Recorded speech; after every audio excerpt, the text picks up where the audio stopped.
Assalamualaikum warahmatullahi wabarakatuh. Selamat malam ya teman-teman semuanya dimanapun Anda berada.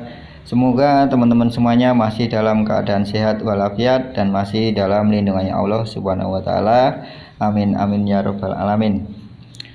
Oke ya, selamat malam ya buat teman-teman semuanya. Di hari ini kita akan menangani motor Yamaha Soul GT ya teman-teman.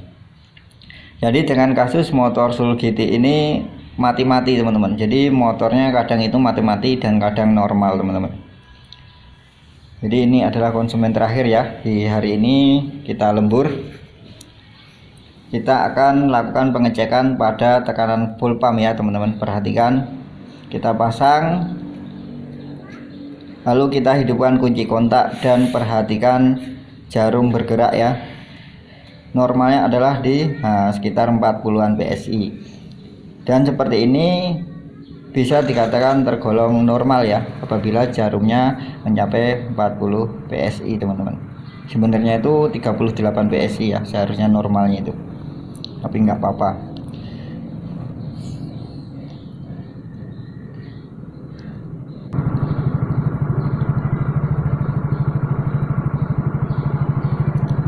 Perhatikan ya, jadi ini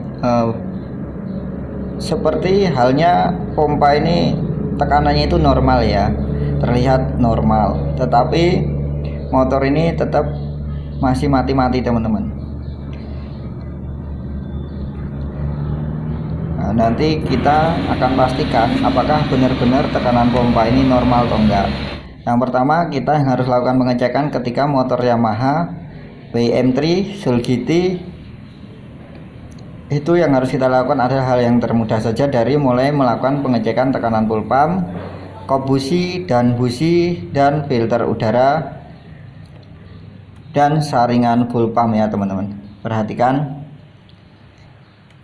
ketika kunci kontak on, tekanan full pump naik ya di angka 40 PSI. Ini bisa dikatakan normal, tetapi ini belum saya pastikan ini benar-benar normal. Saya harus melakukan pengecekan secara mendetail, secara keseluruhan ya teman-teman. Jadi buat teman-teman, itu pesan dari saya ataupun kita sama-sama belajar sesama mekanik pemula. Ketika kita melakukan pengecekan full pump ataupun tekanan full pump, kita tidak bisa hanya sekali melakukan pengecekannya ya teman-teman. Kita harus lakukan berulang kali.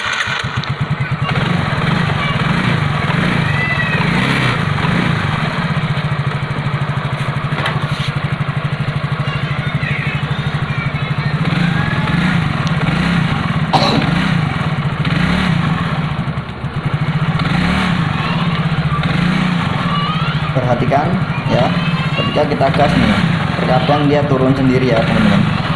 Perhatikan jarumnya turun, dan pada posisi turun jarumnya ini adalah, ini motor langsung mati teman-teman.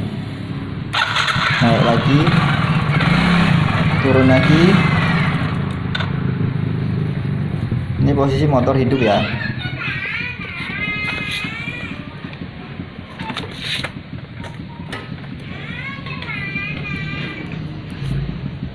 Oke ya teman-teman, karena tadi setelah kita lakukan pengecekan beberapa kali ataupun berulang kali, ternyata tekanan full pumpnya menurun.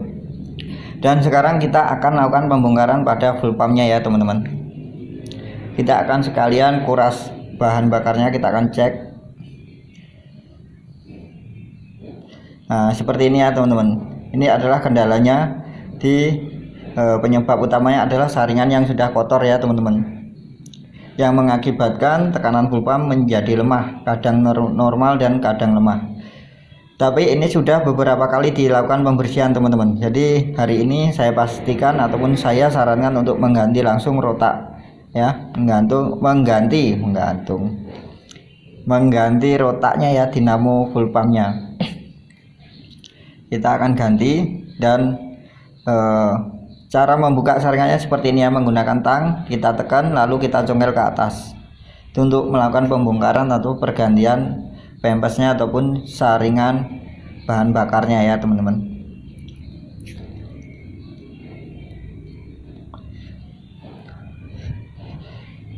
Terus buat teman-teman, ketika mengganti rotaknya ataupun dinamo pada Yamaha ini kabelnya ada 3 ya kabelnya teman-teman. Itu pastikan jangan kita lepas dulu. Kalau kita nggak inget posisinya ya, nanti bisa konslet pada IC nya ya, pada soket IC pulpamnya nanti bisa konslet. Jadi buat teman-teman bisa dipoto dulu yang belum hafal posisinya. Ini saya contohkan, saya biasanya ya tidak pernah saya foto karena saya sudah sering kali melakukan pembongkaran pada rotak Yamaha ini. Jadi ini saya bikin tutorial hanya untuk pemula yang masih belajar ataupun owner pemilik motornya ya teman-teman. Jadi pastikan ketika teman-teman itu membuka, kabel-kabel difoto dulu agar tidak terbalik dalam pemasangan. Karena apabila terbalik dalam pemasangan nanti akan mengakibatkan IC soket pulpamnya ini jebol ya, ataupun konslet. Nah seperti ini ya teman-teman. Itu kabel yang pada rotak jangan dilepas dulu, kita dorong saja seperti ini. Nah jangan dilepas dulu biar nanti ketika kita melakukan pergantian rotaknya ini gampang teman-teman. Nah ini saya sudah siapkan rotaknya merek Yamaha ya, merek Yamaha. Ingat ya, rotak tidak ada diproduksi yang asli teman-teman, ini tetap KW, tetapi yang dikemas dengan merek Yamaha. Kalau yang asli itu otomatis satu set dengan pulpamnya harganya mahal ya teman-teman. Kita mengganti rotak ini sesuai persetujuan konsumen ya, dengan merek yang kita sarankan. Tentunya tetap saya kasih garansi 1 bulan untuk pemasangan rotak atau pergantian rotak ini. Nah, seperti ini ya teman-teman. Setelah kita ganti, kita lepas satu-satu kabelnya lalu kita pasangkan di rotak yang baru agar tidak salah posisinya teman-teman.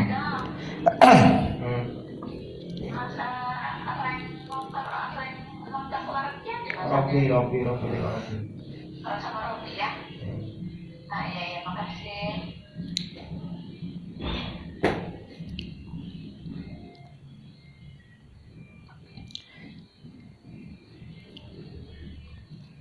Ya jangan lupa o-ring yang pada pulpam ini dipindah ya teman-teman, dipasangkan kepada ataupun di rotak yang baru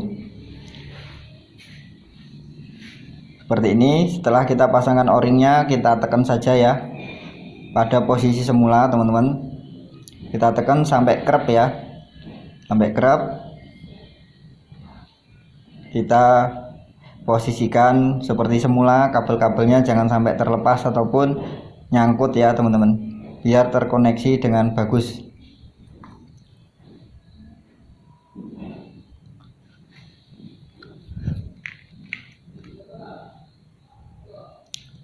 Oke ya, sudah terpasang, lalu kita pasang penutupnya.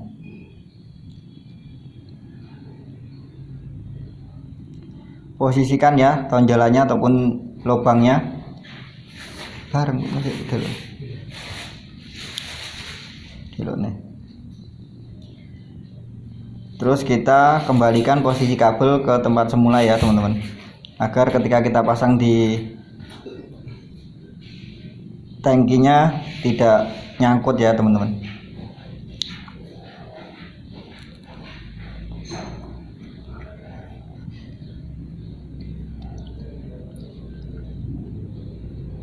Jadi cukup simpel dan gampang kan ketika kita mengganti rotak pada motor Yamaha.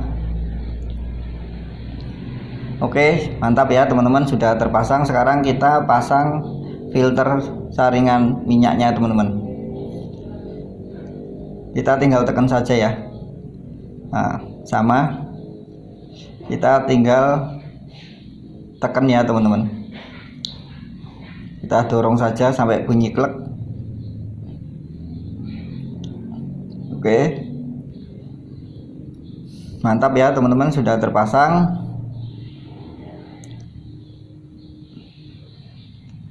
Lalu buat teman-teman, posisinya harus sama seperti pembukaan tadi ya, jangan terbalik, nanti nggak bisa dipasang.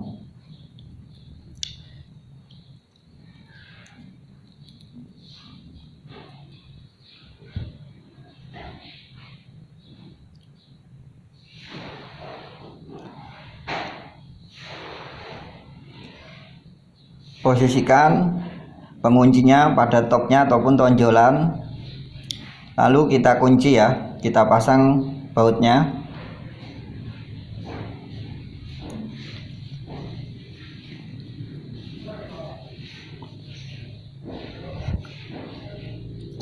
Untuk pengunciannya kita lakukan penguncian secara menyilang. Delok nih, Bu. Menit. Kita lakukan penguncian secara menyilang. Tujuannya agar o-ringnya itu bisa terkunci dengan rapat dan seimbang ya teman-teman, agar BBM-nya tidak rembes.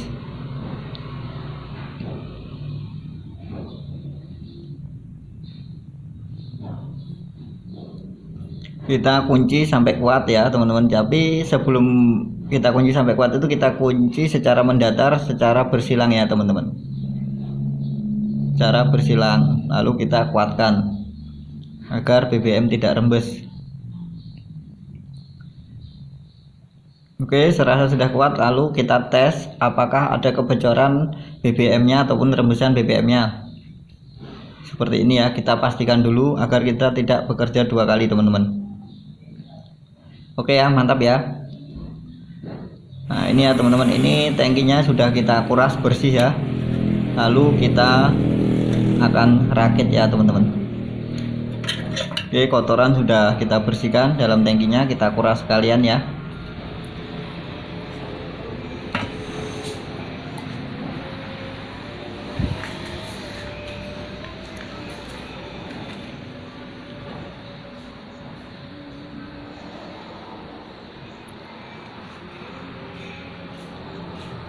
Oke ya teman-teman, setelah kita lakukan servis ataupun kita lakukan pengecekan full, kita lalu scan ya, kita reset menggunakan scanner Android ya teman-teman.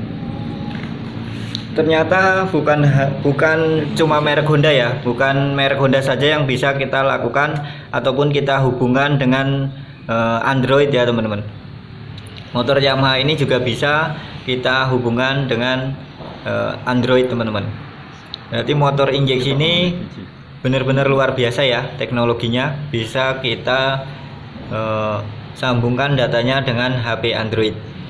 Jadi buat teman-teman yang ingin membeli HP Android, silakan komentar di bagian komunitas dan tinggalkan nomor HP ya, nanti akan saya hubungin ketika saya longgar ya teman-teman, akan saya hubungin.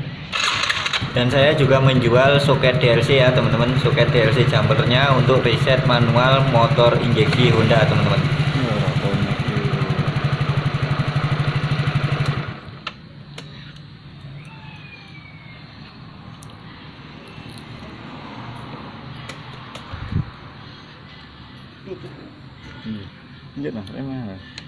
Untuk proses scan-nya ataupun penataan datanya, mohon maaf saya belum bisa membagikan ya teman-teman, karena ini posisinya malam dan untuk pembacaan datanya tidak terlihat dengan jelas di kamera ya teman-teman. Mudah-mudahan suatu saat nanti pas di siang hari kita dapat trouble, kita akan bagikan bagaimana cara membaca data-data pada semua unit motor injeksi yang kita scan menggunakan HP Android ya teman-teman. Setelah kita rasa semua data normal, baru kita tahap terakhir adalah kita reset ya teman-teman. Kita lakukan reset agar data yang kita berikan ke ECU itu semuanya kembali normal ya teman-teman. Data sudah real, baru kita simpan di ECU. Jadi ECU akan membaca motor ini kembali normal seperti sedia kala ya teman-teman. Otomatis motornya akan sembuh lagi dan normal lagi, nyaman untuk dikendarai. Oke ya teman-teman, di malam hari ini pengalamannya untuk melakukan servis dan analisa pengecekan sebuah trouble motor Yamaha Soul GT sudah clear ya teman-teman. Dengan trouble motornya sering mati-matian, ternyata permasalahannya ada pada tekanan full pump yang kadang normal kadang drop ya teman-teman. Oke ya, semoga bermanfaat. Ini saja yang bisa saya bagikan kepada teman-teman sesama pemula. Next di video selanjutnya ya, mohon maaf bila ada kekurangannya. Wassalamualaikum warahmatullahi wabarakatuh. Semoga video ini bisa bermanfaat ya buat pengguna unit motor ataupun mekanik sesama pemula. Buat yang sudah master, mohon bimbingannya untuk komentar ataupun diberikan masukan agar saya terus bisa berbagi dan juga memperbaiki kekurangan-kekurangan saya. Oke ya, motor Yamaha Sulkitinya sudah clear. Semoga bermanfaat. Wassalamualaikum warahmatullahi wabarakatuh. Mantap.